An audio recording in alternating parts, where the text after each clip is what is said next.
SSC నుంచి కొత్త notification అనేది రిలీజ్ అయిందండి. మొత్తం టోటల్ పోస్టులు వచ్చేసి 39,481 పోస్టులు అండి. కానిస్టేబుల్ పోస్ట్ అండి ఇది. దీనికి అప్లికేషన్ ఫీజు వచ్చేసి 100 రూపాయలు అండి. ఉమెన్స్కి, SC, ST, ex service man ఎవరికి కూడా ఫీజు లేదండి. స్టార్టింగ్ డేట్ ఆఫ్ అప్లికేషన్ ఏమో 5/9/2024 అండ్ లాస్ట్ డేట్ 14/10/2024 అండి.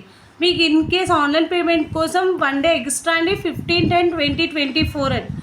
ఏమైనా కరెక్షన్స్ ఉన్నా, మీకు ఆన్లైన్ పేమెంట్ ఏమైనా కరెక్షన్స్ ఉన్నా అవన్నీ కూడా 5/11/2024 నుంచి 7/11/2024 వరకు అవైలబుల్ ఉంటుందండి. ఏజ్ లిమిట్ వచ్చేసి 18 to 23 ఇయర్స్ అండి. 18 నుంచి 23 ఇయర్స్ ఉన్న వాళ్ళు ఎవరైనా కూడా అప్లై చేసుకోవచ్చు. ఖచ్చితంగా 10th పాస్ అయి ఉండాలండి. మీకు దీనికోసం ఏమైనా డీటెయిల్ నోటిఫికేషన్ కావాలంటే నాకు కామెంట్ బాక్స్లో తెలియచేయండి. మీకు డీటెయిల్ నోటిఫికేషన్ అనేది వీడియో చేసి పెడతాను. Please share, subscribe my channel. Thank you.